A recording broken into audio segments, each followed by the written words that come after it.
गंगेचे मुळचे गोदावरी सरस्वती नर्मदे सिंधु कावेरी जलेस्मिन् सन्निधिं कुरु गंगा देवताय नमः।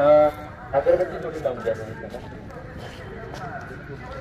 गंगेचे मुळचे गोदावरी सरस्वती नर्मदे सिंधु गंगा नमः।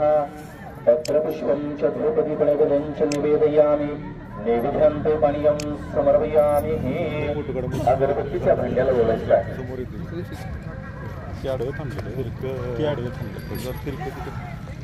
पलीकडे जा रे ती बोली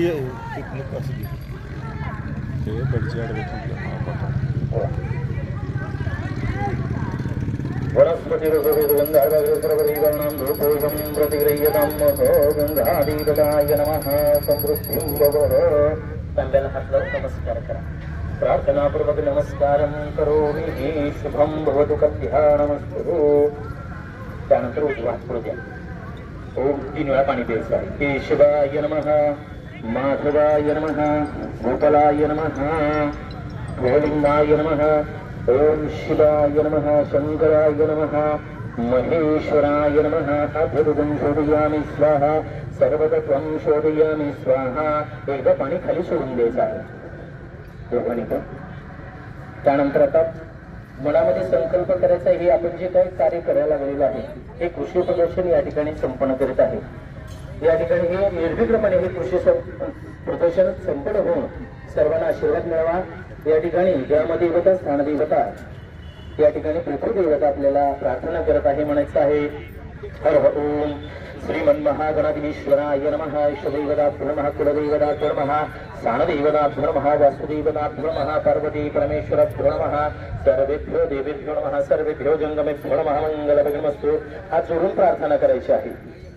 सर्वमंगलमांगल्ये शिवे सर्वार्थसाधिके शरणत्र्यंबके गौरी नारायणी गौरी कात्यायनी नमोस्तुते। हर ओम श्रीमद्भगवतो महापुरुषस्य शिव शिव शंभो राज्ञया प्रवर्तमानस्य आद्य ब्रह्मविद्या श्वेतवराह कल्पे गोपस्मन्त्रे कल्पप्रथम चरणकरस्वरशवर्तकण्डे जम्बूद्विदण्डकारण्ये आर्यावर्तदेशमेव पुष्पागे कृष्णा गोदावरीमध्ये श्रीशल्य पश्चिम महाराष्ट्र दिवसे अस्मिन् वर्तमाने व्यवहारिक चंद्रमाने महाशिवक्षेत्रेश्वरामे शालिवाहन शके 1947 विश्वावसु नाम संवत्सरे इति यजमानस्य।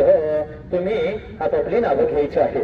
इति यजमानस्य कृषी प्रदर्शन इत्यर्थः निमित्तः भूमिपूजनः यजमानस्य जन्मपुरोहितद्वारः करिष्ये। पुन्हा एकदा जमिनीला हात लावून नमस्कार करायचा।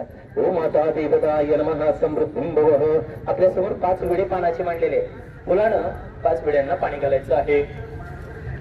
ओम गणानान्त्वा गणपतिं गवामहे, प्रियानान्त्वा प्रियपतिं गवामहे, निधीनान्त्वा निधिपतिं गवामहे। वसो मम अहं जाने गुरुमातुमजासि वक्रतुण्ड महाकाय सूर्यकोटि समप्रभ निर्विघ्नं कुरु मे देव सर्वकार्येषु सर्वदा। लंबोदराय वक्रतुण्डाय एकदन्ताय मूषकवाहनं तं नमामि श्रीविनायकं। वक्रतुण्ड महाकाय सूर्यकोटि समप्रभ निर्विघ्नं कुरु मे देव सर्वकार्येषु सर्वदा। त्याच ठिकाणी घालायचं 5 ठिकाणी आणि अलीकडचे एका ठिकाणी अक्षत घाला विड्यांवरती। अक्षतां समर्पयामि। बरोबर अगरबत्ती ओढायची आहे त्याच विड्यांना। वनस्पति रसोते दुर्गंधाग्रे सर्व देवानां धूपोऽहं प्रतिगृह्यतां। प्रार्थयामि प्रार्थनापूर्वक नमस्कारं करोमि। विघ्नहर्त्या श्री सिद्धिविनायक महागणपतीचं मनामध्ये नामस्मरण करून विघ्नहर्त्याला प्रार्थना करायची आहे। या ठिकाणी मोदी सोडून बसवले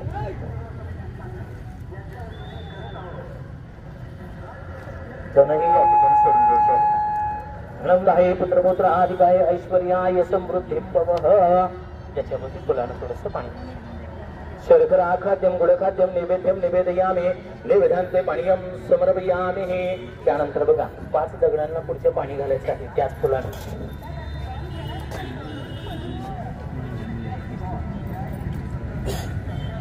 भूमिपूजन प्रत्यर्थ भाषाण पूजनं भूमाता देवता पूजनं च करिष्ये। हळदी कुंकू गुलाल त्या ठिकाणी व्हायचं आहे। हरिद्रं समर्पयामि कुंकुम समर्पयामि। बिल्वपत्राणि पुष्पाणि समर्पयामि। गुलाल हे थोडंसं व्हायचं आहे। गंधद्वाराभिलेपनार्थे चंदन गंधं समर्पयामि। हे प्रत्येक वेळेला एक एक फूल घालायचं आहे। माल्याग्नि सुगंधिमर्दने पूजार्थ पुष्पाणि प्रतिगृह्यतामः यजमानस्य त्याचबरोबर अक्षतांनी थोडे घालायचे आहे। अक्षतांनी समर्पयामि। हे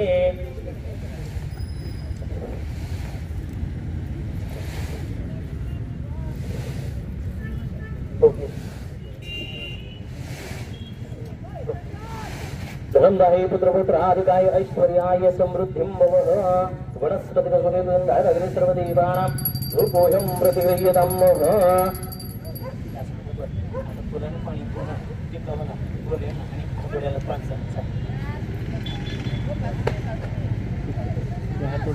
शस्त्रपूजनं च करिष्ये। थोडासा गुलाल लावायचा आहे, फुलं घालायची आहे।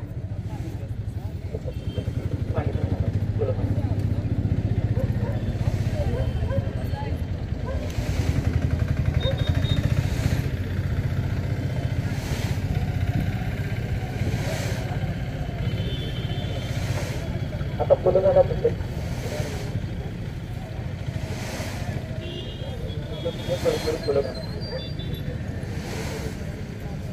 माल्याग्नि सुगंधिमर्दने पूजार्थ पुष्पाणि प्रतिगृह्यतामः। अक्षता त्यानंतर सोडून द्यायचे आहे त्याच्यावरती अक्षतांनी समर्पयामि। हे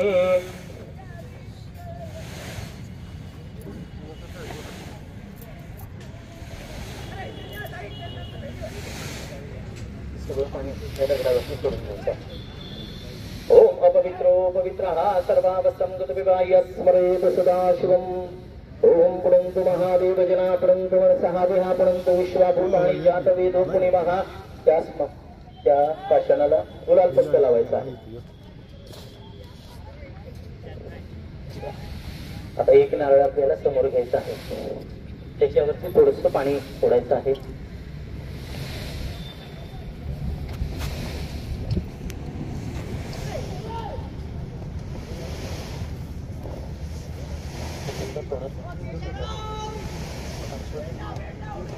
पाच दगडांवरती थोडं थोडं सगळं घालायचं आहे। तुम्हाला हात सागर दधिमाशबद्धबलिं च समर्पयामि। हे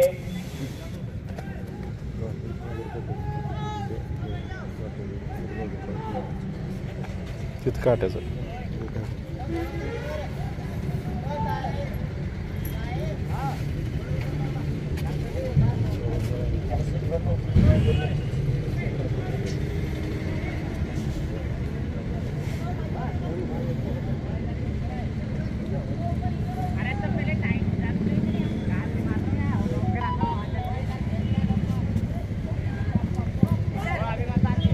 या ठिकाणी या प्रदर्शनाचं भूमिपूजन मान्य उपस्थित विद्यमान सरपंच यांच्या हस्ते या ठिकाणी भूमिपूजनाचा मुहूर्त या ठिकाणी संपन्न होत आहे।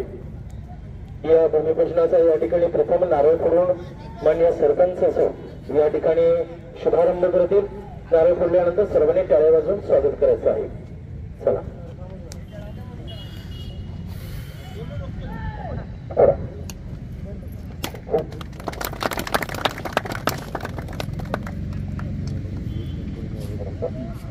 ते पेढ्याचं पुढं नैवेद्य दाखवा। ओम प्राणाय स्वाहा व्यानाय स्वाहा उदानाय स्वाहा उपनाय स्वाहा। त्याच्यात एक पेढा तिथंच पुढं काढून ठेवायचा। नमस्कार करा। स्वर्गीय यशवंतराव चव्हाण साहेबांचं जन्मगाव हे आपल्या पलूस कडेगाव विधानसभा मतदारसंघात असल्यामुळं त्यांच्या नावाने त्यांच्या स्मृतींना उजाळा देण्यासाठी स्वर्गीय यशवंतराव चव्हाण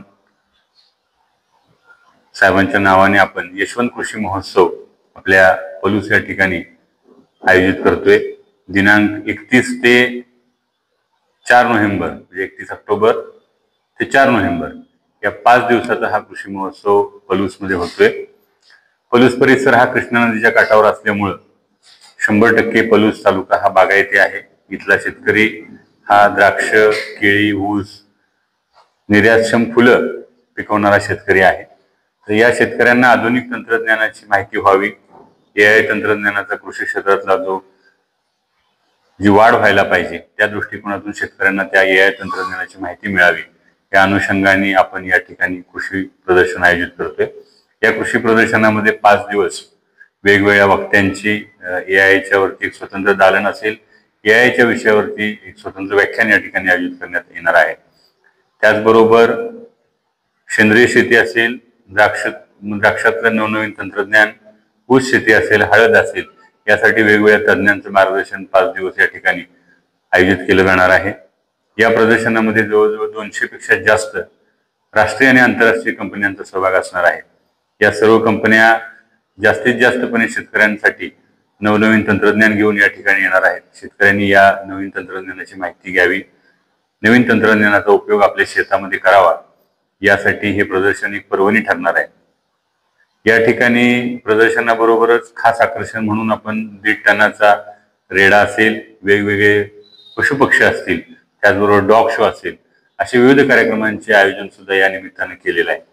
त्याचबरोबर या तालुक्यातल्या नागरिकांसाठी, युवकांसाठी काही मनोरंजनाचे कार्यक्रम पण आपण, जसं की हास्य जत्रा असेल, छत्रपती शिवाजी महाराजांच्या जीवनचरित्रावरती आयोजित रायबा हा कार्यक्रम असेल, किंवा वेगवेगळे व्याख्यानं असतील, विनोदाचे कार्यक्रम असतील, या ठिकाणी आपण आयोजित करतोय। त्याचबरोबर सुदैवानं या कार्यक्रमाच्या दरम्यान 2 तारखेला कार्तिकी एकादशी येत असल्यामुळं महाराष्ट्रातल्या प्रसिद्ध अशा कीर्तनकार शिवलीला पाटील यांचंही कीर्तन आपण 2 तारखेला या ठिकाणी आयोजित केलेलं आहे। छत्रपती शिवाजी महाराजांच्या या महाराष्ट्रामध्ये छत्रपती शिवाजी महाराजांचा हा सगळा भाग, सांगली असेल, सातारा असेल, क्रांतिकारकांचा भाग आहे। स्वर्गीय यशवंतराव चव्हाण हे स्वातंत्र्य सैनिक होते। महाराष्ट्राचे पहिले मुख्यमंत्री म्हणून महाराष्ट्राचा अमृत कलश त्यांनी आणला। महाराष्ट्राच्या कृषी औद्योगिक धोरणाचा पाया स्वर्गीय यशवंतराव चव्हाण साहेबांनी घातलेला आहे। हा परिसर सुद्धा कृषी औद्योगिक क्रांती या परिसरामध्ये झालेली आहे। या निमित्तानं या शेतकऱ्यांना नवीन क्रांती शेतीमध्ये करण्याच्या दृष्टिकोनातून हे प्रदर्शन खूप उपयोगी ठरणार आहे। आपल्या माध्यमातून मी पलूस तालुक्यातल्या सर्व शेतकरी बांधवांना, जिल्ह्यातील आणि परिसरातील शेतकरी बांधवांना आणि नवीन तरुण शेतकरी मित्रांना आवाहन करतो की या प्रदर्शनामध्ये मोठ्या संख्येने सहभाग घ्या। इथलं नवनवीन तंत्रज्ञान तुम्ही आत्मसात करा, आपल्या शेतीमध्ये नवनवीन प्रयोग करा आणि पलूस तालुका हा जगाच्या नकाशावर येण्यासाठी तुम्ही सर्वजण प्रयत्न करा। तुमची उपस्थिती आमच्यासाठी प्रार्थनीय आहे। या प्रदर्शनाचा लाभ घ्यावा असं आवाहन मी या निमित्तानं आपल्याला करतो। धन्यवाद। या ठिकाणी जे खास आकर्षण आपण घेतोय त्याच्यामध्ये 1.5 टनाचा एक रेडा असेल, त्याचबरोबर वेगवेगळे पक्षी असतील, त्यानंतर संकरित काही जनावर असतील, यामध्ये मला वाटतं एक गायी आहे, त्याच्यानंतर वेगवेगळे पशुपक्षी या ठिकाणी असणार आहेत। त्याचबरोबर डॉग शो, आपल्याकडे अलीकडे आता आपल्याला कुत्रा हा शेतकऱ्याचा मित्र आपण मानतो, तर त्या कुत्र्यांचे सुद्धा डॉग शो या ठिकाणी, काही परदेशी आणि देशी अशा दोन्ही कुत्र्यांचे या ठिकाणी डॉग शो आपण आयोजित करणार आहे। त्यामुळे या प्राणी मित्रांनी सुद्धा याचा लाभ या ठिकाणी घ्यायचा आहे। खास आकर्षणाच्या बाबतीत आणखी एक विशेष म्हणजे अगदी 19व्या शतकातला एक ट्रॅक्टर या ठिकाणी आपण ठेवणार आहे। त्याही शेतकऱ्यांनी, म्हणजे ज्यावेळी नाना पाटील किसान सभेचे अध्यक्ष होते किंवा खासदार असताना ते जुगोस्लाविया नावाच्या देशामध्ये, रशियामध्ये जाऊन आले होते, तर त्यांनी त्या देशातले काही ट्रॅक्टर्स आणि त्यावेळेचं आधुनिक तंत्रज्ञान ते बघून आले होते। त्यांच्या वैयक्तिक ह्याच्यामध्ये किंवा नाना पाटलांचा जो आपण अंक प्रकाशित केला त्याच्यामध्ये आपण जुगोस्लाविया आणि रशियामध्ये ते ट्रॅक्टर्स आणि त्यावेळेचे अवजार बघतानाचे फोटो आपण त्या अंकामध्ये दिलेले आहेत। या ठिकाणी आपण तो तशा पद्धतीचा जुना ट्रॅक्टर या ठिकाणी आपण ठेवणार आहे। आणि विशेष म्हणजे स्वर्गीय यशवंतराव चव्हाण साहेबांची जी ग्रंथसंपदा आहे, म्हणजे त्यांनी कृष्णाकाठ नावाचं आत्मचरित्र स्वतःवर लिहिलेलं आहे, सह्याद्रीचे वारे नावाचं एक त्यांनी पुस्तक लिहिलेलं आहे, आणि अनेक असे ते स्वतः जरी अनेक विषयामध्ये ते पारंगत होते, तर त्यांनी लिहिलेली जी काही पुस्तकं आहेत त्या पुस्तकांचं सुद्धा एक स्वतंत्र दालन आपण या प्रदर्शनाच्या ठिकाणी उपलब्ध करून देणार आहे। म्हणजे स्वर्गीय यशवंतराव चव्हाण साहेब काय होते, त्यांचं आत्मचरित्र लोकांसाठी आपण या निमित्तानं या उपलब्ध करून देणार आहे। त्याचबरोबर राष्ट्रवादी काँग्रेस पार्टीच्या वर्धापन दिनाच्या निमित्तानं मुंबई येथे जांभुरे मैदानावरती पक्षाने महाराष्ट्राचा गौरवशाली इतिहास नावाचं एक प्रदर्शन भरवलं होतं। त्याच्यामध्ये महाराष्ट्राच्या स्थापनेपासून अगदी आज अखेरपर्यंत महाराष्ट्रातले महाराष्ट्रभूषण असतील, जे वेगवेगळे लेखक असतील, जे वेगवेगळे पुरस्कार प्राप्त असतील, महाराष्ट्र भूषण असतील किंवा देश पातळीवरचे जे पुरस्कार ज्यांना मिळाले, त्याचबरोबर महाराष्ट्राच्या इतिहासामध्ये ज्यांनी ज्यांनी योगदान दिलं, अशा सर्व महापुरुषांचे एक माहिती वजा प्रदर्शन त्या ठिकाणी होतं. तर ते सर्व दालन, महाराष्ट्राचं गौरवशाली इतिहासाचं जे दालन आहे ते आपण या प्रदर्शनाच्या ठिकाणी ते दालन उभा करणार आहे. आणि त्यामध्ये आपल्याला म्हणजे कुसुमाग्रज पासून खांडेकरांपर्यंत आणि फकीराच्या म्हणजे अगदी अण्णाभाऊ साठेंपासून कृष्णाकाठच्या यशवंतराव चव्हाण साहेबांपर्यंत सर्वांची माहिती त्या ठिकाणी आपल्याला या पुरस्काराच्या या प्रदर्शनाच्या निमित्तानं त्या स्वतंत्र दालनामध्ये आपल्याला बघायला मिळणार आहे. या प्रदर्शनाचं स्थळ, वेळ आणि ठिकाणचं असणारं नियोजन आहे त्याबद्दल या प्रदर्शनाचं ठिकाण म्हटलं तर कराड तासगाव रोडला आपल्या IBP पंपाच्या शेजारी रस्त्याच्या अगदी कडेला मोठ्या अशा प्रशस्त अशा गुंडादाजी लॉन मध्ये हे प्रदर्शन होते. या ठिकाणी पूर्णपणे प्रदर्शनाच्या दरम्यान रुग्णवाहिका, स्वच्छतेची स्वतंत्र व्यवस्था, शुद्ध पिण्याचं पाणी, त्याचबरोबर अग्निशमन यंत्रणा त्या ठिकाणी असणार आहे. आणि पूर्णपणे प्रदर्शनचे स्टॉल हे जे प्रीफेब्रिकेटेड स्टॉल असणार आहेत, त्याबरोबर डोम मध्ये प्रदर्शन होणार आहे. त्यामुळे ऊन आणि पाऊस याचा कुठलाही त्रास तिथल्या नागरिकांना, प्रदर्शन बघायला येणाऱ्या लोकांना होणार नाही. त्याचबरोबर मनोरंजनाचे आणि उद्घाटन आणि जे काही व्याख्यानं या ठिकाणी होणार आहेत त्यासाठी स्वतंत्र जर्मन टाईपचा स्वतंत्र मंडप त्या ठिकाणी असणार आहे. उत्कृष्ट अशी साऊंड सिस्टीम, लाईट्स इफेक्ट्स त्या ठिकाणी दिले जाणार आहेत. त्यामुळे या सर्व कार्यक्रमांच्या त्याचबरोबर सुरक्षिततेच्या बाबतीमध्ये जवळजवळ 24 तास तिथं वॉकी टॉकीसह सुरक्षा रक्षक त्या ठिकाणी तैनात असणार आहेत. त्याच्यामुळे सर्व प्रकारची व्यवस्था त्या ठिकाणी खबरदारी म्हणून घेण्यात आलेली आहे. सर्व नागरिकांना मी आवाहन करतो की या प्रदर्शनाचा आपण लाभ घ्यावा. हे प्रदर्शन करून शहरामध्ये होतं, तर शहरातल्या खास खाद्यरसिकांसाठी तुम्ही काय मेजवानी आणली त्याबद्दल? या प्रदर्शनामध्ये आपण स्वतंत्र असे म्हणजे फूड कोर्ट दिलेला आहे, ज्याच्यामध्ये पुणेरी मांडे असतील किंवा नागपूरचे तर्री पोहे असतील, अशा राज्यभरातल्या वेगवेगळ्या ज्या काही खवय्यांच्या त्या भागातल्या प्रसिद्ध अशा ज्या काही गोष्टी आहेत ते या प्रदर्शनामध्ये आपण दिलेल्या आहेत. तर त्याचाही लाभ खवय्यांनी घ्यावा, जेणेकरून प्रदर्शन बघून झाल्यानंतर त्यांना चांगल्यापैकी रुचकर असा त्या ठिकाणी चांगलं खाद्यपदार्थ देण्याचा हा आमचा प्रयत्न असणार आहे.